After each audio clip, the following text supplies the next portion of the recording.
जैसा आप सबको अवगत है कि अभी जिस तरह का संकट चल रहा है ऑक्सीजन को लेके, आम जनता परेशान है अपने परिजनों की जान बचाने के लिए।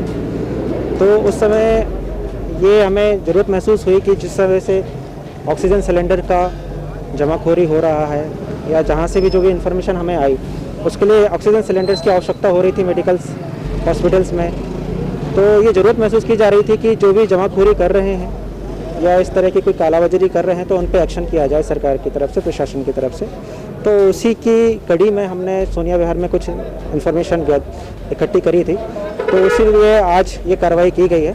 और हमने इस कार्रवाई के अंतर्गत अभी तक 65 के लगभग सिलेंडर जब्त किए हैं। और तभी मुझे ये भी इन्फॉर्मेशन मिली कि कुछ पार्किंग में गाड़ियाँ खड़ी हैं, उस पर भी देखा जाए तो सोनिया विहार में मैंने पार्किंग में खड़ी गाड़ियों को भी देखा। उसमें से एक गाड़ी में 3 सिलेंडर रखे हुए पाए गए थे, लेकिन वो किसी हॉस्पिटल से संबंधित बताई जा रही हैं। तो मैंने उसके ड्राइवर को बुला लिया है, वो कागज़ लेके आएगा, पेपर्स लेके आएगा, अथॉरिटी लेटर, तो फिर हम उस हिसाब से कार्रवाई करेंगे। सोनिया विहार में जिन्होंने हमारे साथ सहयोग किया, अपनी मर्जी से सिलेंडर हमें हैंडओवर कर दिए हैं, हम उनकी तहे दिल से शुक्रिया अदा करना चाहेंगे उनको। लेकिन जिन्होंने नहीं किया, फ़ोन नहीं उठाया, अपने शॉप नहीं खोली, तो हमने वहाँ ताला तोड़ा और वहाँ पे सिलेंडर जो भी थे उन्होंने जब्त कर लिया। तो ऐसा करने वाले लोगों से तो यही बोलूँगा कि कम से कम मानवता के नाम पे इस तरह का काम ना करें। मानवता को अभी बचाना है, लोगों की ज़िंदगियाँ बचाना है। बहुत लंबी ज़िंदगी पड़ी है पैसा कमाने के लिए, पैसा ही सब कुछ नहीं होता है। अगर आप किसी एक की ज़िंदगी बचा लेंगे तो उससे जो आपको दुआएं मिलेंगी, आपके परिवार को दुआएं मिलेंगी, वो उसकी कीमत नहीं लगाई जा सकती, वो अनमोल है। तो कृपया करके इस तरह की जो भी हरकतें हैं, इस तरह की जो भी आप कालाबाजारी कर रहे हैं, इस तरह का कोई कार्य ना करें।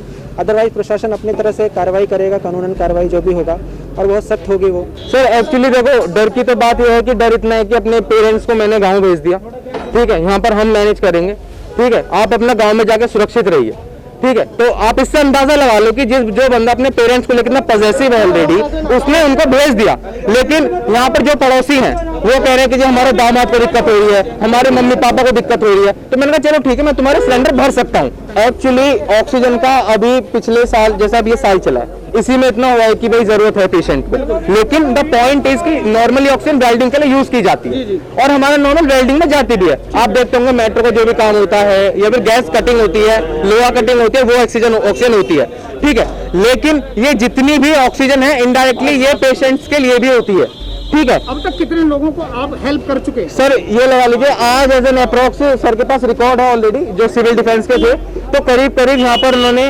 450 लोगों जो सुबह से अब तक आ चुके हैं, ठीक है। और ये चीज मेरी 3 दिन दुकान बंद रही, 4 दिन क्योंकि गैस नहीं थी, उससे पहले ये हुआ। तो एज एन अप्रोक्स 1000 से 2000 लोगों की मदद हो चुकी है। रात में कई बार 3 बार 4 बार दुकान खोल के ऑक्सीजन देता हूं मैं। एक्चुअली ये पॉइंट ये है कि अगर वो लोग कोशिश करें तो कर सकते हैं, ठीक है, क्योंकि प्लांट में जाकर अपने सिलेंडर भरवा कर यहाँ रिफिल कर सकते हैं, क्योंकि लोग यहाँ से जाएंगे, एक रात वक्त गुजारेंगे, उनके साथ एक बंदा और जाएगा, हो सकता है इन्फेक्टेड हो जाए।